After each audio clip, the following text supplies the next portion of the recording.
Mag-iit lang ako ng tubig. Ako lang, taas nga ng bundat. Oo, hindi pwede lumabas ng bahay yan.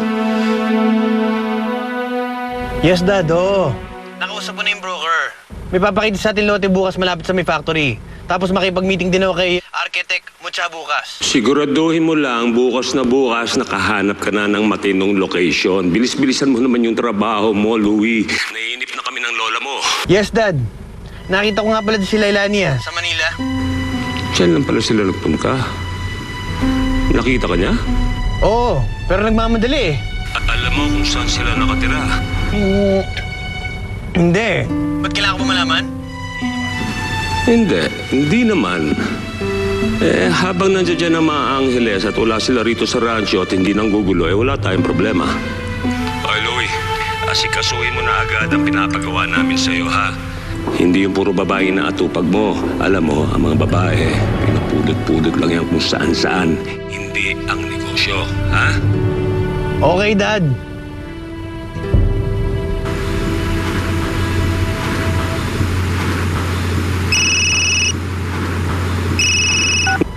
Hello? Oo naman. Basta magkita tayo maya-maya, ha? Love you. Kiefer! Keith!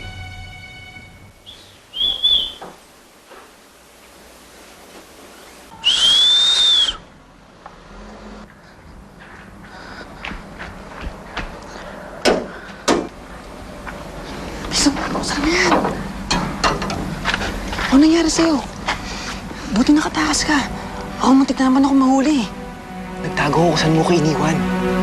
Makalis makapulis, tsaka ako umalis. Nasa iyo yung pera, di ba? Ha? Naiwan doon yung cash bag eh. Nasaan na? Nasaan na yung pera? Wala na. Naiwan ko sa taxi sinasakyan ko. Ano ka iniwan? Nakapansin na ako ng driver. Dadalhin daw niya ako sa pulis. Pulis? Natakot ka sa mga pulis? Ha? Nag-iisip ka ba? Di ka ba natakot sa mga kontak natin? Papatayin tayo mo ngayon. Kita mo na. Kasakit ka pa tuloy. Pati yung katawan mo, hindi na kinaya yung ginagawa mo. Tapos sasabihin mo pa sa akin na wala nang pag-asa ang buhay mo. Hindi totoo yan, Graciela. Oo nga. Nag-break nga kayo. Hindi naman yun ang katapusan ng lahat eh. Tingnan mo ako. Iniwan din naman ako ng taong minamahal ko eh.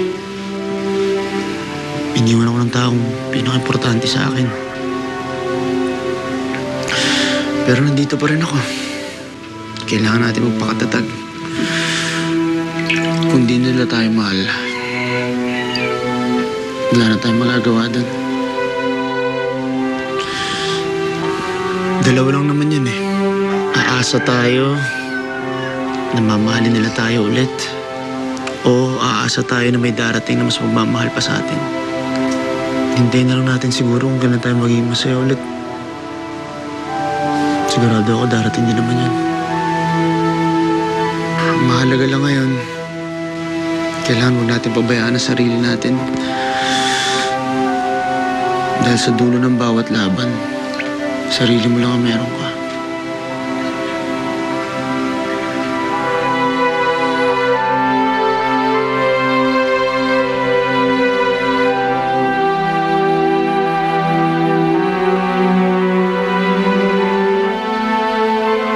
Ako, may plate number. Kahit plate number lang.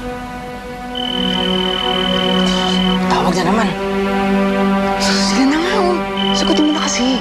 Ano sabihin ko? Hanapin sa atin yung pera. Sabihin ko totoo. Nag-iisip ka ba? Sabihin ko totoo? Gusto mo patayin tayo itong mga to? Ha?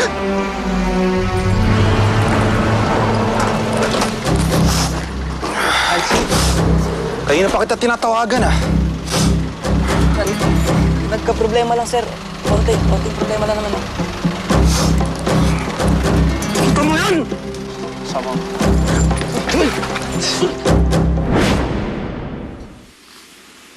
Graciela? Graciela?